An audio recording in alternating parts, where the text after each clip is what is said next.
Hello friends, global ITI YouTube channel में आपका स्वागत है। मैं अंशु कुमार सोनी आज इलेक्ट्रीशियन ट्रेड फर्स्ट ईयर के चैप्टर 11 सेल एंड बैटरी के कुछ इंपॉर्टेंट क्वेश्चन कराऊंगा और साथ ही साथ मैं आपको बता दूं कि ग्लोबल आईटीआई की वेबसाइट में स्टडी मटेरियल और टेस्ट अवेलेबल हैं जो आपके लिए इम्पॉर्टेंट हैं, तो वेबसाइट को विजिट करिएगा।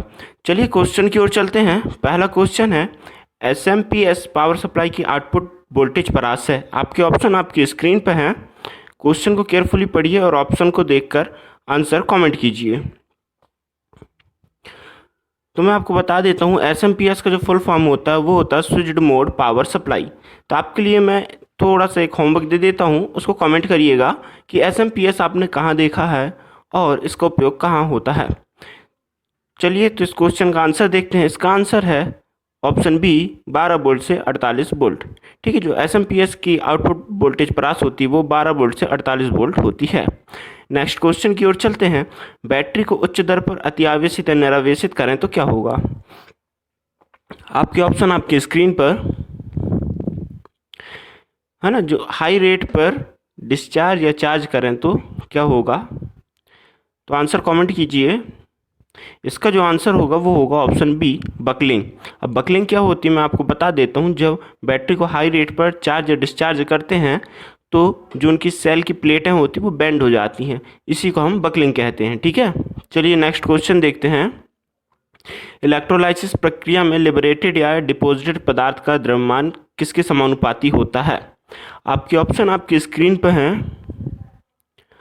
क्वेश्चन केयरफुली पढ़िए और ऑप्शन देखकर कमेंट कीजिए कि इसका सही आंसर क्या होगा। और मैं आपको बता दूं, अगर आपने फैराडे के फर्स्ट और सेकेंड लॉ पढ़ा है तो इस क्वेश्चन का आंसर बन जाएगा। तो इसका जो आंसर होगा वो होगा ऑप्शन ए धारा और समय। मैं आपको थोड़ा सा हिंट दे देता हूं, अगर आपको क्वेश्चन समझ में नहीं आया है तो आप प्लीज़ फैराडे के फर्स्ट और सेकेंड लॉ को पढ़िए, तो आपको ये क्वेश्चन समझ में आ जाएगा। ठीक है, चलिए नेक्स्ट क्वेश्चन देखते हैं। इलेक्ट्रोलाइसिस में कौन सा नियम लागू होता है। ये क्वेश्चन का आंसर मैंने पिछले क्वेश्चन पे बता चुका है, तो आई थिंक आपको बन जाना चाहिए और जल्दी से कमेंट कीजिए इसका आंसर। तो इसका जो आंसर होगा वो क्या होगा, ऑप्शन सी फैराडे का नियम। जो क्वेश्चन है सेल में एनोड मड कहाँ संग्रहित होता है। इसके ऑप्शंस आपकी स्क्रीन पर है। क्वेश्चन केयरफुली पढ़िए और ऑप्शंस भी केयरफुली पढ़िए और समझकर आंसर को कमेंट कीजिए। आपको मैं एक इमेज दिखाता हूँ जिससे आपको और क्लियर हो जाएगा। आप देख रहे हैं जो एनोड इलेक्ट्रोड है वो इम्प्योरिटी मेटल का बना है और जो कैथोड इलेक्ट्रोड है वो प्योर मेटल का बना है। ठीक है, तो जब एनोड की इम्प्योरिटी, ठीक है, जब इसमें विद्युत प्रवाह की जाती है तो इम्प्योरिटी क्या होती है, नीचे बैठ जाती है तली पे, उसी को हम एनोड मड कहते हैं। ठीक है, ये एक इलेक्ट्रोलाइसिस प्रक्रिया है जिसमें धातु को शुद्ध किया जाता है। ठीक है, तो इसका जो आंसर होगा वो क्या होगा, ऑप्शन ए इलेक्ट्रोड रॉड के नीचे। ये ऑप्शन थोड़ा सा दब गया है तो option A is the right answer. Anode rod के नीचे एनोड मड जमा होगा। हालांकि क्वेश्चन में ही आंसर है तो थोड़ा सा कॉमन सेंस लगाएंगे तो आपको आंसर भी मिल जाएगा। चलिए नेक्स्ट क्वेश्चन देखते हैं। Next question, lead acid cell के ओपन सर्किट में नॉमिनल वोल्टेज कितना होता है। इसके ऑप्शंस आपकी स्क्रीन पर। आई थिंक ऑप्शन आपने पढ़ लिया होगा तो मैं आपको बता देता हूँ। जो नॉमिनल वोल्टेज होता है लेड एसिड सेल का वो होता है 2 वोल्ट। ठीक है, चलिए नेक्स्ट क्वेश्चन देखते हैं। नेक्स्ट क्वेश्चन है लेड एसिड बैटरी के इलेक्ट्रोलाइट के विशिष्ट गुण का मापन किसके द्वारा किया जाता है। ये बेसिक क्वेश्चन है और इम्पॉर्टेंट क्वेश्चन है, कभी कभी बाइबल में भी पूछ लिया जाता है। इसका एक प्रैक्टिकल भी होता है, वो आप आगे चल के करेंगे। तो इसका जो आंसर होगा वो होगा हाइड्रोमीटर। मैं आपको दिखा देता हूँ हाइड्रोमीटर। ये इस प्रकार का हाइड्रोमीटर होता है जिससे बैटरी का जो इलेक्ट्रोलाइट होता है उसके विशिष्ट गुण का मापन किया जाता है। इलेक्ट्रोलाइट मतलब वो जो पानी डलता है ना बैटरी में, एसिड वगैरह, तो वही, उसी को हम बोलते हैं इलेक्ट्रोलाइट। ठीक है, तो उसी का विशिष्ट गुण का मापन किया जाता है किसके द्वारा, हाइड्रोमीटर। आपके सामने हाइड्रोमीटर दिख रहा है। चलिए नेक्स्ट क्वेश्चन है, जब कॉपर सल्फेट के घोल में विद्युत को पास किया जाता है तब कॉपर का अपघटन किस इलेक्ट्रोड पर होता है। ये क्वेश्चन थोड़ा कॉमन सेंस बेस पे है, अगर आपको पता होगा तो आप बता देंगे। आपके ऑप्शंस मैं आपको एक पिक दिखाता हूँ। ये देखिए, इसमें कॉपर सल्फेट का घोल है जिसमें 2 इलेक्ट्रोड है, ठीक है। एक पॉजिटिव एनोड है और एक नेगेटिव कैथोड है, ठीक है। इनमें जब विद्युत को अपन पास करते हैं, इलेक्ट्रिसिटी पास करते हैं, तो एनोड पे सल्फेट आ जाता है और कैथोड पे कॉपर चला जाता है, ठीक है। तो क्वेश्चन पूछा है कि कॉपर का अपघटन किस इलेक्ट्रोड पे होगा, तो कॉपर किस तरफ जा रहा है, नेगेटिव तरफ। तो इसका जो आंसर होगा वो होगा ऋणात्मक इलेक्ट्रोड। तो इसका option B is the right answer, ठीक है। एक बार इमेज को अच्छे से देखिए और समझिए, ठीक है। ये भी एक इलेक्ट्रोलाइसिस प्रक्रिया ही है। अपघटन हो रहा है, ठीक है, कॉपर सल्फेट का। तो 2 आयनों में विभक्त हो गए, एक कॉपर आयन में विभक्त हुआ है और एक सल्फेट आयन में। तो कॉपर आयन ऋणात्मक की ओर जा रहा है और सल्फेट आयन धनात्मक की ओर जा रहा है, ठीक है। चलिए नेक्स्ट क्वेश्चन देखते हैं। सिल्वर कोटिंग किसके लिए निर्धारित होती है? आपके ऑप्शंस आपकी स्क्रीन पे है। क्वेश्चन और ऑप्शंस को केयरफुली पढ़िए, मैं आपको टाइम देता हूँ, और आंसर को कमेंट कीजिए। इसका जो सही आंसर है वो होगा ऑप्शन डी, ये सभी। क्योंकि जो सिल्वर कोटिंग होती है सुरक्षात्मक उद्देश्य से भी होती है, सजावटी उद्देश्य से भी, और बेयरिंग सरफेस के उद्देश्य से भी, ठीक है। तो जिसका आंसर होगा वो होगा ऑप्शन डी, ये सभी उद्देश्य। क्वेश्चन है, साधारण वोल्टाइक सेल का एनोड बना होता है। बेसिक क्वेश्चन है, आई थिंक आपको इसका आंसर पता होगा। ये आपके ऑप्शंस हैं कॉपर, जिंक, लेड और कार्बन। चलिए वोल्टाइक सेल दिखाते हैं। वोल्टाइक सेल इस प्रकार का होता है जिसमें डाइलोट H2SO4 होता है और कॉपर जिंक के 2 इलेक्ट्रोड होते हैं। तो आपको बताना एनोड किसका होता है। तो एनोड जो होता है वो किसका हुआ है, जिंक का, ठीक है। तो इसका जो आंसर होगा वो होगा जिंक। चलिए नेक्स्ट क्वेश्चन देखते हैं। यदि सेल श्रेणी क्रम में जोड़े जाते हैं तब क्या बढ़ेगा? कॉमन क्वेश्चन है, इसका आंसर भी आपको बन जाना चाहिए। आपने टॉर्च या फिर और भी अदर चीज़ों में आपने जब सेल श्रेणी क्रम में जुड़ते हुए देखा होगा।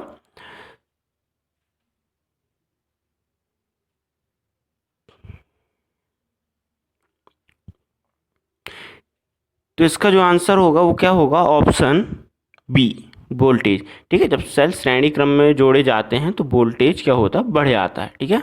चलिए नेक्स्ट क्वेश्चन देखते हैं। यदि सेल समांतर क्रम में जोड़े जाते हैं तब क्या विभक्त हो जाता है? तो आपके ऑप्शंस आपकी स्क्रीन पे।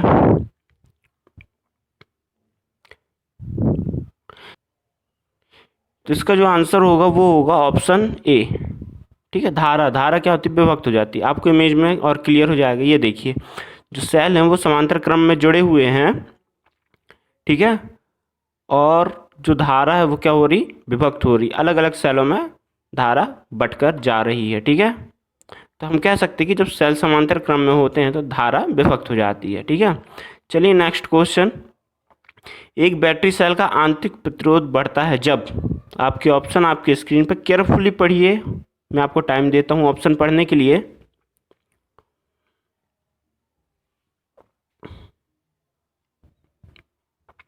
चलिए तो इसका आंसर बताता हूँ। इसका आंसर होगा ऑप्शन बी, 2 इलेक्ट्रोडों के बीच की दूरी। हमको पता है कि जो आंतरिक प्रतिरोध होता है वो 2 इलेक्ट्रोड के बीच की दूरी के क्या होता है, समानुपाती होता है, ठीक है। जितनी ज़्यादा दूरी बढ़ेगी तो आंतरिक प्रतिरोध भी उतना बढ़ेगा। तो इसका option B is the right answer, ठीक है। 2 इलेक्ट्रोड के बीच की दूरी आंतरिक प्रतिरोध को बढ़ाता है। जितनी ज़्यादा दूरी होगी उतना ज़्यादा आंतरिक प्रतिरोध बढ़ते जाएगा, क्योंकि समानुपाती में, ठीक है। चलिए नेक्स्ट क्वेश्चन है, प्राथमिक बैटरी की विशेषता है। आपके ऑप्शन आपकी स्क्रीन पर। ऑप्शंस को केयरफुली पढ़िए और आंसर दीजिए कमेंट में। आई थिंक आपने ऑप्शंस पढ़ लिया होगा अच्छे से।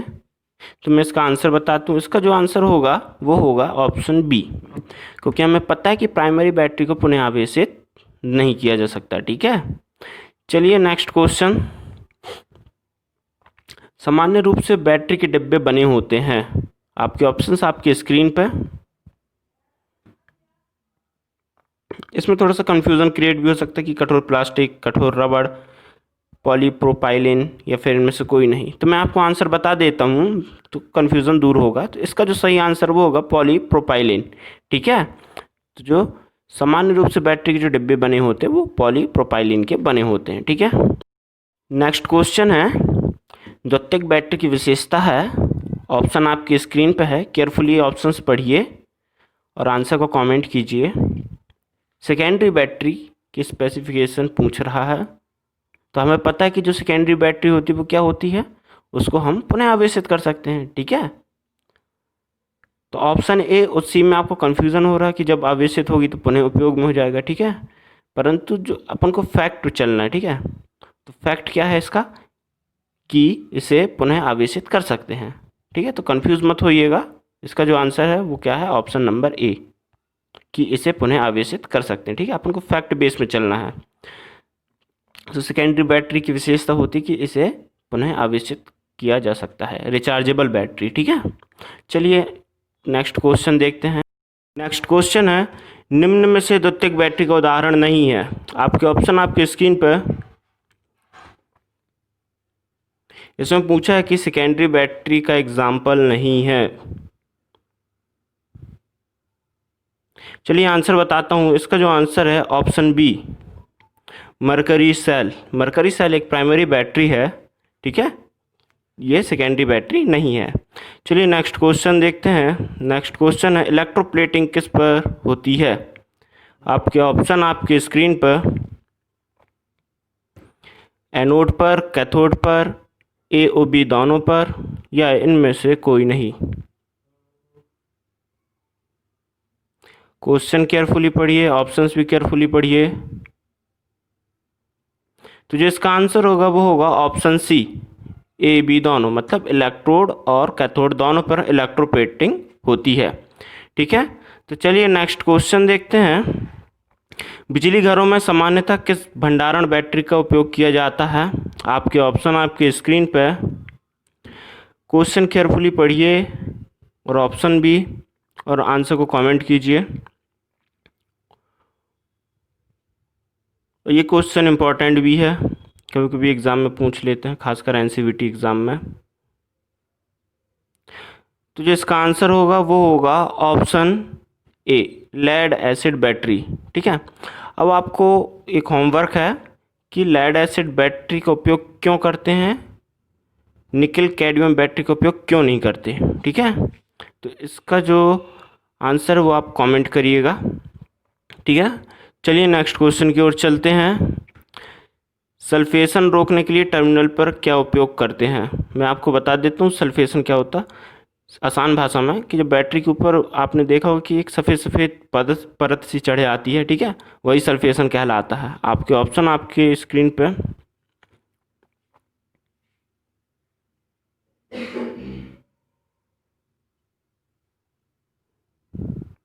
तो इसका जो सही आंसर होगा वो होगा ऑप्शन सी, पेट्रोलियम जेली। अगर आप टर्मिनल पर पेट्रोलियम जेली लगाते हैं तो सल्फेशन काफ़ी हद तक रोका जा सकता है। ठीक है,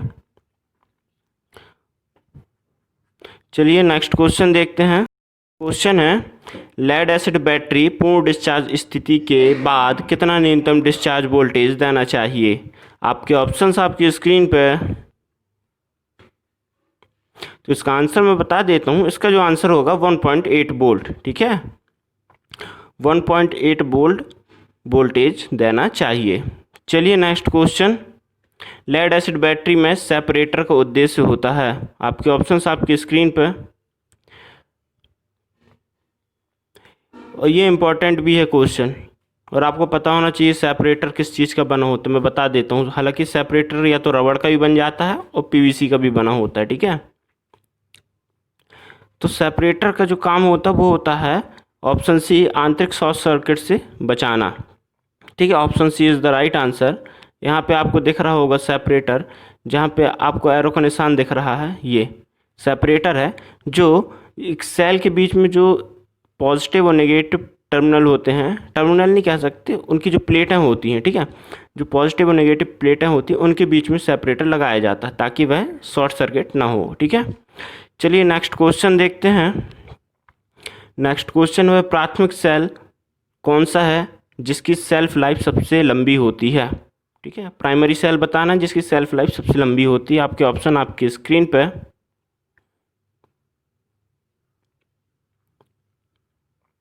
इसका जो आंसर होगा वो होगा ऑप्शन ए, लिथियम सेल। इसकी जो सेल्फ लाइफ होती है वो बहुत ज़्यादा होती है ना, और ये एक प्राइमरी सेल है। ठीक है, चलिए नेक्स्ट क्वेश्चन। नेक्स्ट क्वेश्चन आप देखिए कि जहाँ एक्स लिखा है, आप है ना पिक्चर पे देख रहे हैं कि एक्स, आपके बताना कि ये एक्स क्या है। ठीक है, ऑप्शन में पढ़ देता हूँ क्योंकि ऑप्शन कुछ सही से देख नहीं रहा। ऑप्शन ए है धनात्मक इलेक्ट्रोड, बी ऋणात्मक इलेक्ट्रोड, सी सेल कनेक्टर, या डी टर्मिनल पोस्ट। तो आपको बताना है जो एक्स, ठीक है, शो कर रहा है वो क्या है। मैं आपको जूम कर देता हूँ। ये जो एक्स है वो क्या है आपको बताना है। ठीक है, चलिए देखते हैं क्या है ये।